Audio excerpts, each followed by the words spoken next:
My daughter scoffed. Real men forgive cheating, as she stood in my living room, repeating her mother's poisonous lies. For 4 years, I'd swallowed my pride and let her believe I was the villain in our divorce. But something snapped inside me that day. I unlocked the drawer I'd sworn never to open and pulled out a flash drive. "You want the truth?" I asked, connecting it to the TV. "Just remember, you can never unsee it." Her smug expression vanished as the footage played, her perfect mother greeting strange men at our door. But that was just the beginning. When she saw where these encounters took place, her face turned ghostly white. Some betrayals cut deeper than others. Some secrets destroy more than just a marriage. My name is Adrian Cole. I'm 43 years old, divorced for 4 years now, and living in a modest 3-bedroom house in suburban Chicago.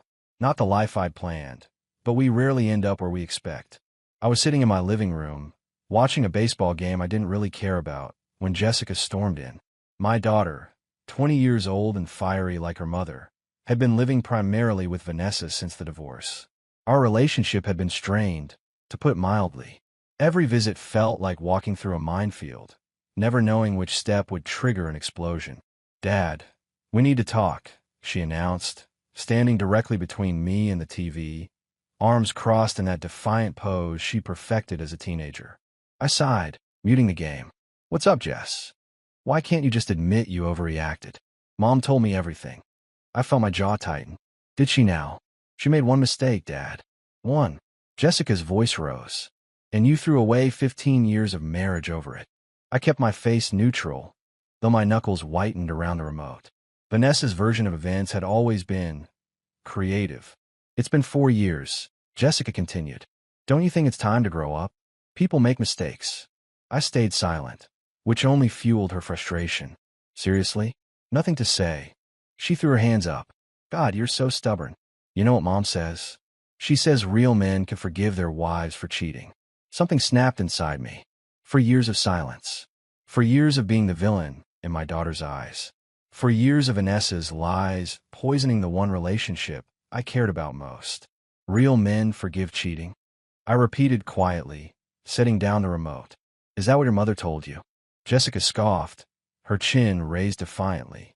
"Yes, because it's true. One stupid mistake shouldn't erase years together." I stood up slowly, feeling oddly calm. "Sit down, Jessica." "I don't want to." "Sit down." My voice wasn't loud, but it held an authority I rarely used with her. Surprised, she perched reluctantly on the edge of the couch, watching as I walked to the bookshelf across the room.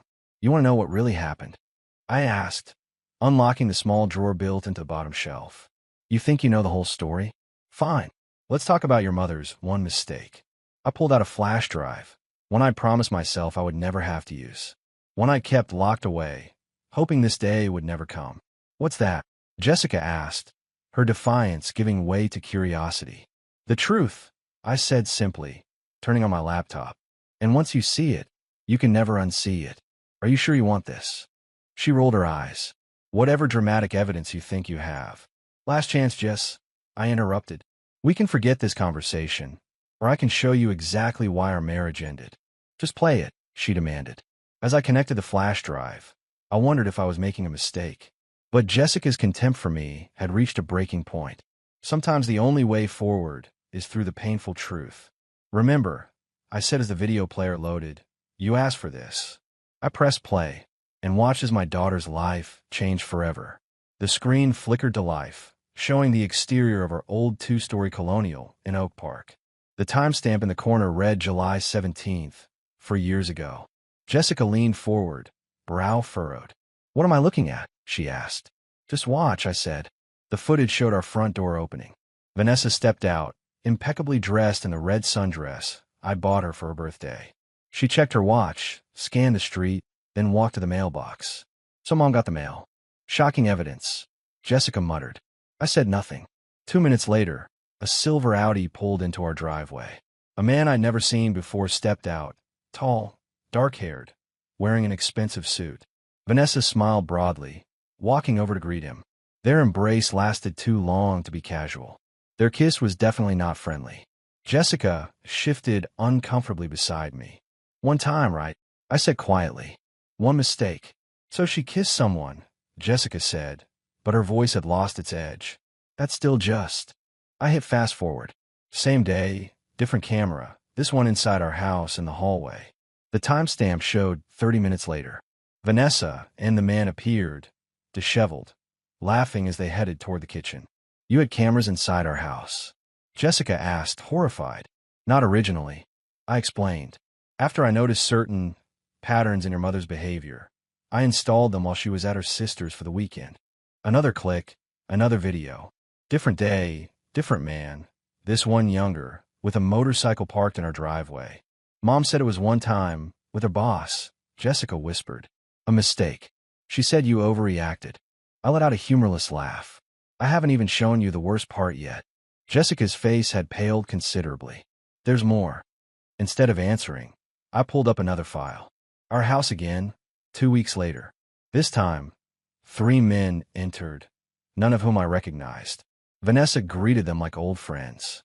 Jessica covered her mouth. No, I was in Seattle on business, I said flatly. You were at summer camp. Your mother hosted quite a gathering. The next clip showed all 4 of them heading upstairs. Stop it, Jessica said, her voice breaking. I get it. I closed the laptop. No, you don't. Not yet. But we can take a break if you need to. She stared at her hands, which were trembling slightly. How many? How many different men? In the 3 weeks I monitored, 7 different men. Some came multiple times. Jessica's eyes, so much like her mother's, filled with tears. But she told me. I know what she told you. I interrupted gently. She's been telling you her version for 4 years. Now you know mine. Why didn't you show me before? She demanded, anger returning but directed differently now. Because you're her daughter, I said simply.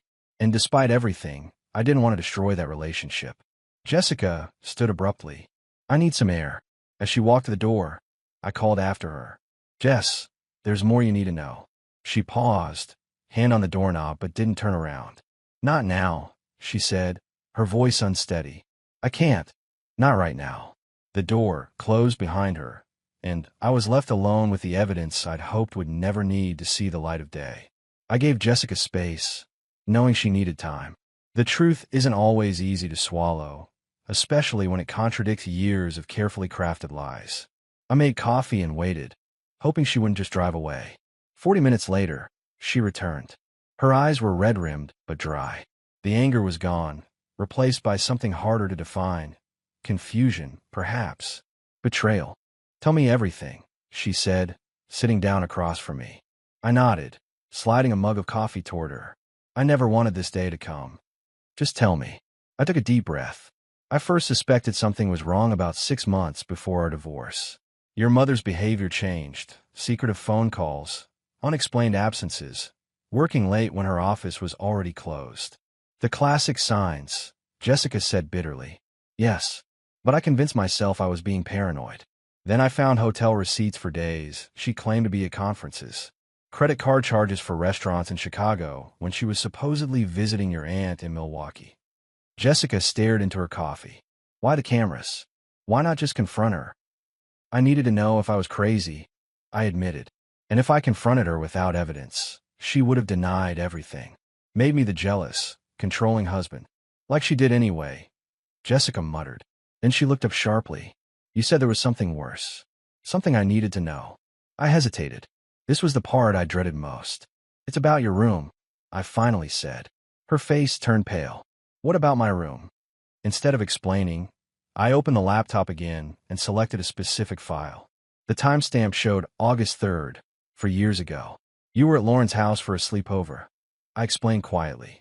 The footage showed Vanessa leading 2 men, not ones from the previous videos, up the stairs. They were laughing, drinking from wine glasses. Then the camera angle changed. It was Jessica's bedroom. No, she whispered, her face turning ashen. Not in my room. On screen, Vanessa led the men inside, closing the door behind them. Turn it off, Jessica said, voice cracking. Turn it off. I closed the laptop as she stood abruptly, knocking over her coffee mug. It shattered on the floor, but neither of us moved to clean it up. In my bed, she cried, her voice rising. With my things everywhere. My childhood bedroom. I didn't speak. There was nothing I could say to make this better. Did this happen a lot? Jessica asked, wrapping her arms around herself. 3 times that I recorded, I said quietly. Always when you weren't home. Jessica's face contorted with disgust. Why? Why would she do that? I don't know. I answered honestly. I never understood it. She paced the room, trembling. You should have told me. Maybe, I conceded. But you were 16. You idolized her. I didn't want to be the one to destroy that. So instead you let me hate you for years. Her voice was razor sharp. Let me believe you were the problem. I had no defense. She was right. I need to talk to her, Jessica said, pulling out her phone. Right now. Jessica's hands shook as she dialed her mother's number. I watched her pace back and forth, running her fingers through her hair, a nervous habit she'd had since childhood. Mom. Her voice was surprisingly steady. I need you to come to Dad's. Now. I couldn't hear Vanessa's response, but Jessica's jaw tightened. No, I'm not coming there. You need to come here. A pause. Because we need to talk, and it has to be here. Another pause. Jessica's knuckles whitened around the phone. I've seen the videos, Mom. Silence stretched on the other end, long enough that I could feel it from across the room. Just come over, Jessica finally said, hanging up before Vanessa could respond. She turned to me, eyes hard. She'll be here in 30 minutes. You don't have to do this today, I offered. It's a lot to process. No, Jessica snapped. I've spent 4 years believing her lies. For years treating you like garbage. We're settling this today.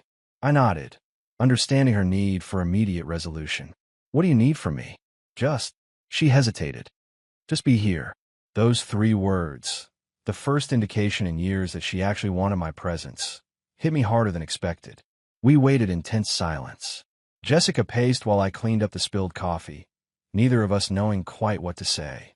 The doorbell rang precisely 28 minutes later. I opened the door to find Vanessa standing there, perfectly put together as always. Designer jeans, cashmere sweater, not a hair out of place. She brushed past me without acknowledgement, her focus entirely on Jessica. Sweetheart, what's going on? Vanessa's voice was gentle, concerned, the devoted mother routine she'd perfected. Jessica stood rigid, arms crossed. I want you to explain why you brought men into my bedroom. Vanessa's composure flickered, but only briefly. I don't know what your father's been telling you, but I saw the videos. Jessica interrupted. The security footage Dad installed. I saw everything. Another momentary crack in Vanessa's facade. Then she turned to me, eyes flashing. So this is what we're doing now. Dragging her into our issues. Don't, Jessica warned. Don't make this about him. This is about what you did. Vanessa sighed dramatically, shifting tactics. Honey, that was years ago. A difficult time in our marriage. In my room. Jessica's voice rose. On my bed, with my things all around you. What? The directness of the question left Vanessa momentarily speechless. She looked around as if searching for an exit. I was unhappy, she finally said, her voice softening. Your father and I were having problems. And that justifies bringing strange men into your teenage daughter's bedroom? Jessica demanded. Vanessa's expression hardened. You're too young to understand complex adult relationships. Jessica laughed, a harsh, bitter sound. Is that really the best you've got? I'm too young to understand why my mother violated my personal space for her affairs. This conversation is inappropriate, Vanessa said sharply, shooting me an accusatory glare. He's manipulating you. Stop it, Jessica shouted. Just stop lying. I saw the videos with my own eyes. Outside, the sky darkened as storm clouds gathered, echoing the tension building inside my living room. Story 1. The betrayal next door. Vanessa's mask of maternal concern was slipping, replaced by something colder, more calculated. She turned to me, eyes narrowed. I hope you're happy, she hissed, turning my own daughter against me with your edited videos. Edited? Jessica echoed incredulously. You think that's what this is about? Sweetheart, your father has always been good with technology, Vanessa said, attempting to regain control of the narrative. It's amazing what people can do with footage these days. I stayed silent. This wasn't my battle anymore. Show me more, Jessica demanded, turning to me. Let her try to explain it all away. I hesitated. Jess, are you sure? Show me. I opened the laptop again and played another clip. This one showed Vanessa leading yet another unfamiliar man into our bedroom. The timestamp showed a different date. That's Dr. Weber, Vanessa said quickly. We were discussing a charity auction. In our bedroom, I finally interjected. Before she could respond, I played another clip. And another. 5 different days. 7 different men. Jessica watched in horrified silence. Then she turned to her mother. Every time I called you from camp, she said, voice trembling. Every time you said you missed me so much, you were bringing strange men into our house. Vanessa's composure cracked. You don't understand what it was like being married to him, she snapped, gesturing toward me.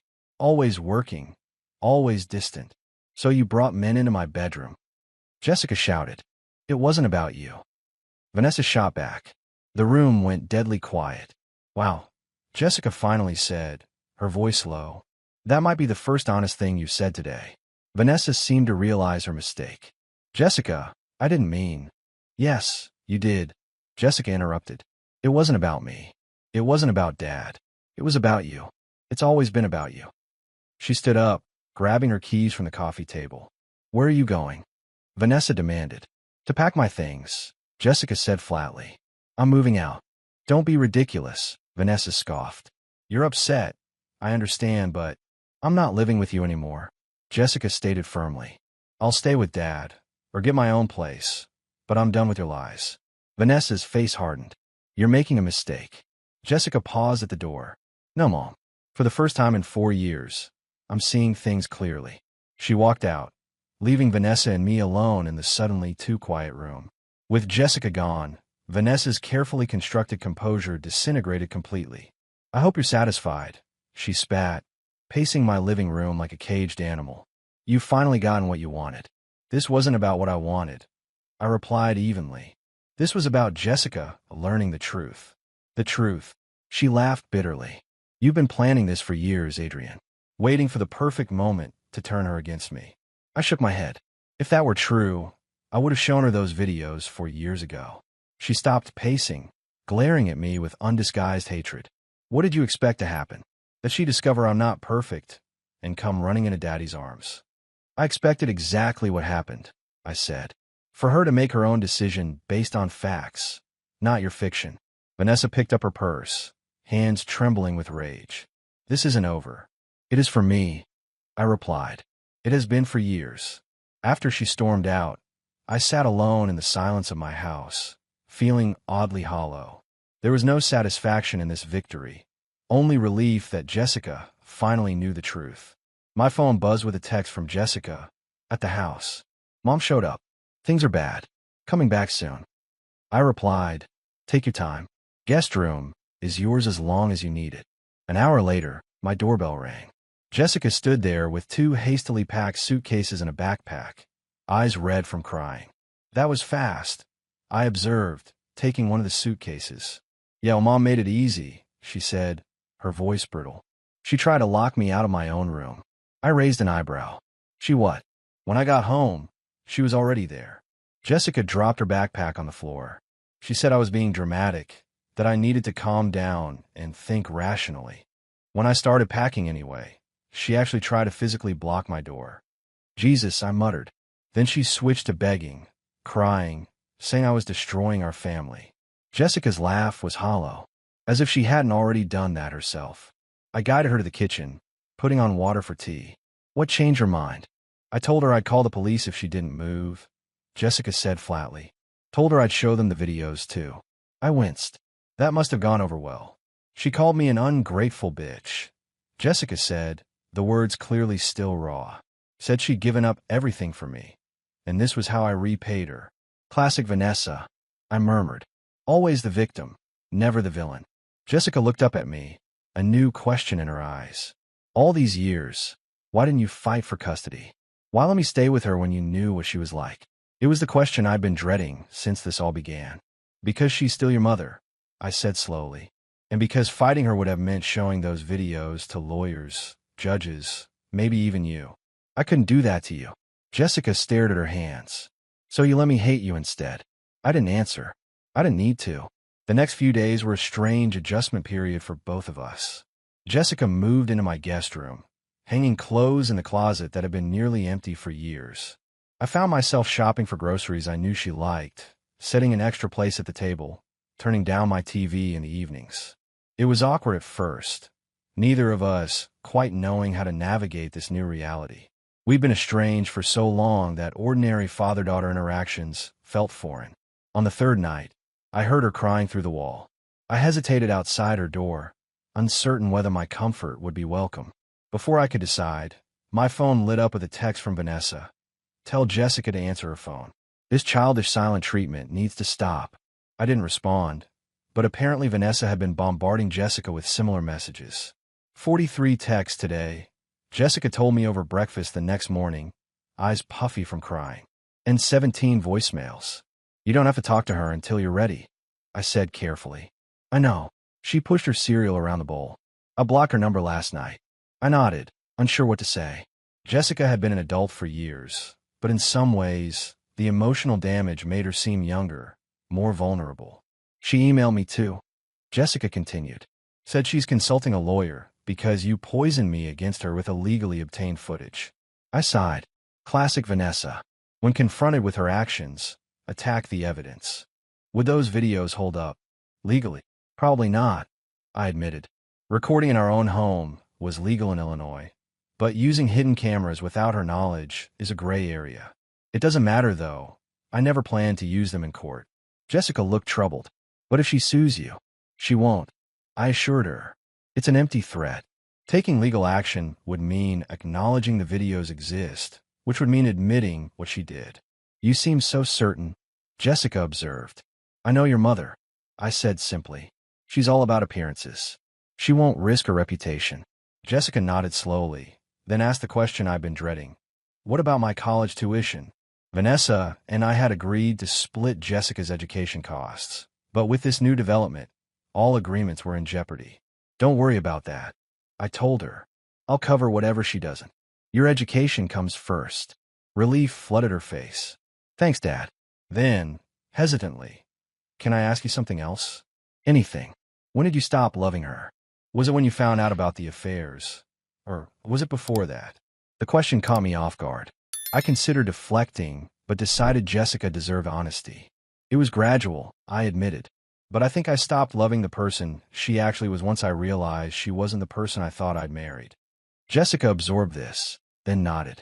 That makes sense. She pushed back from the table. I have a final paper due tomorrow. Better get to work.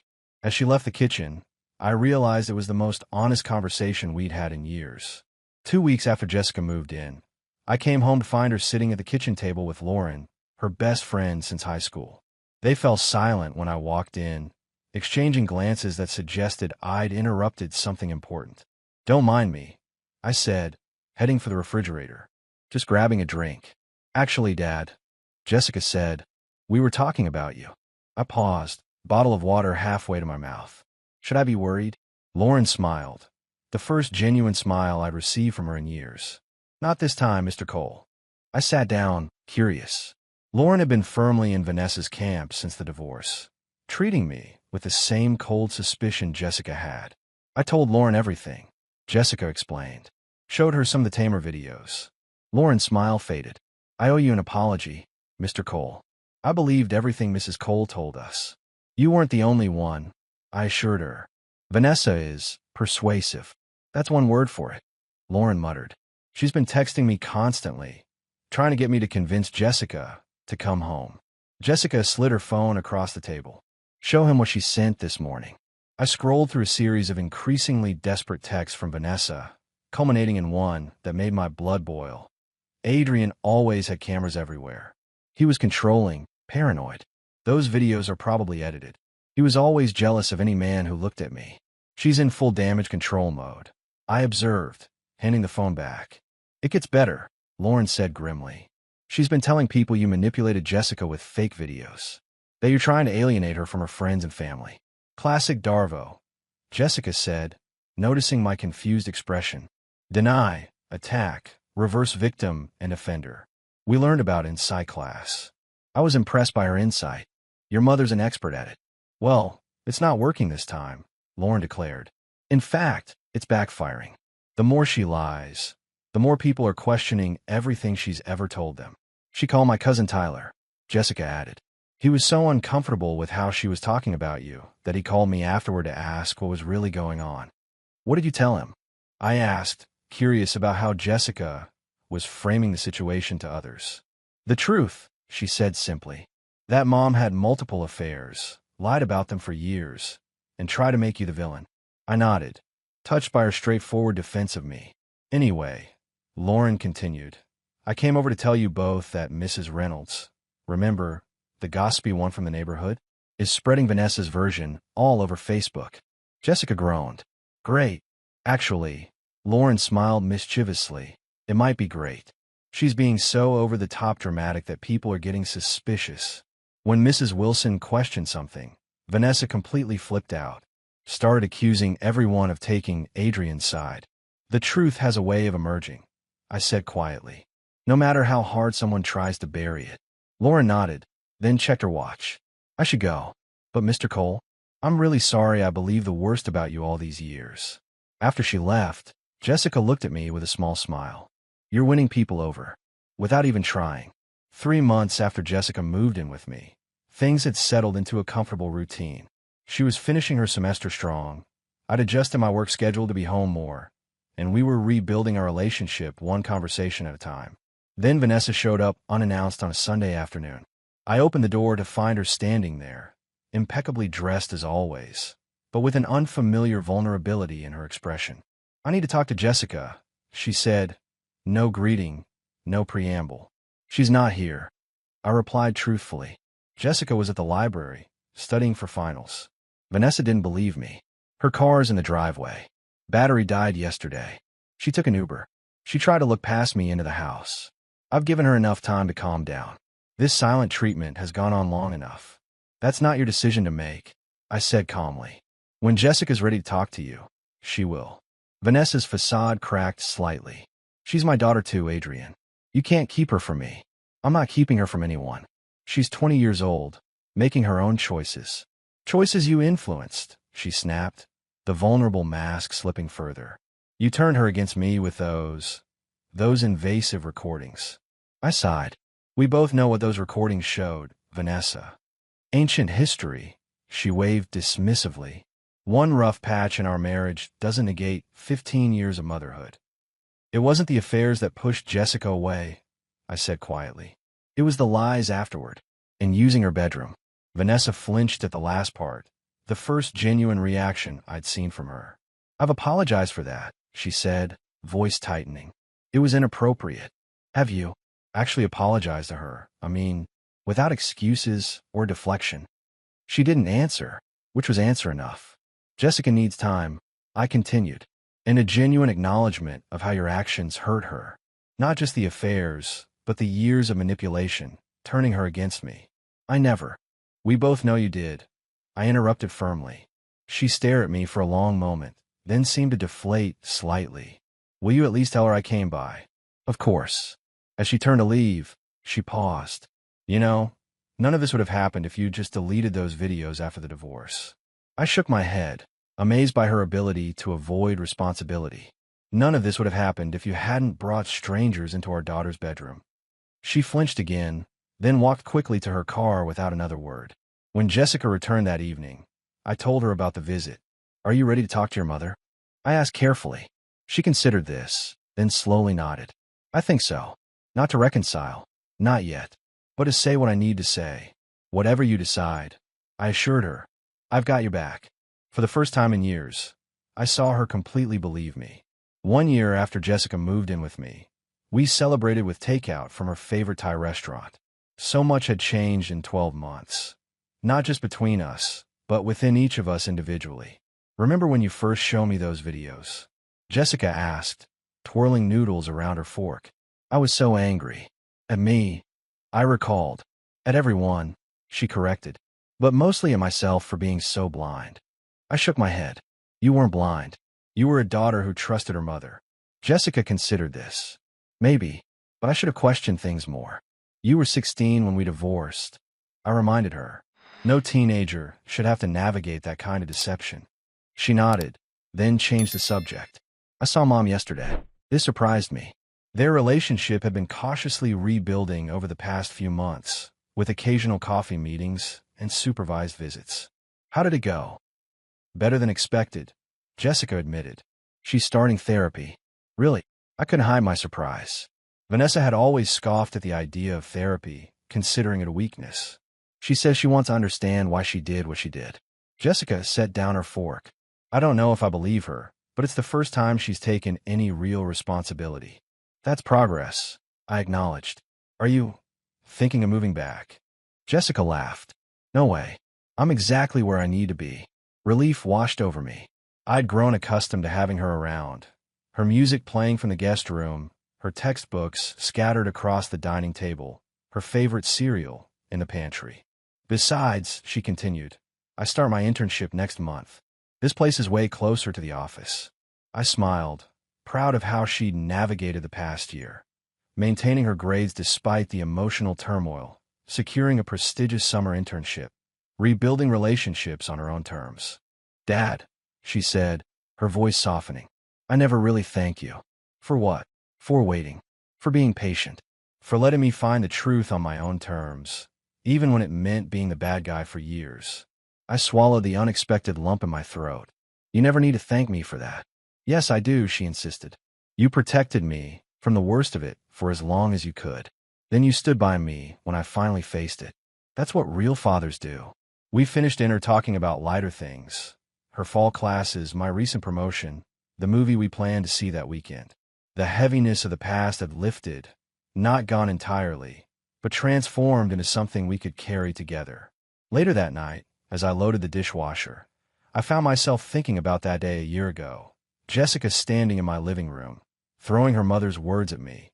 Real men forgive cheating. She had been wrong then, but not in the way she thought. True forgiveness isn't about ignoring betrayal. It's about acknowledging the hurt, setting appropriate boundaries, and finding a path forward with dignity intact. Looking at the woman my daughter had become, strong, discerning, compassionate, I knew we'd both found that path.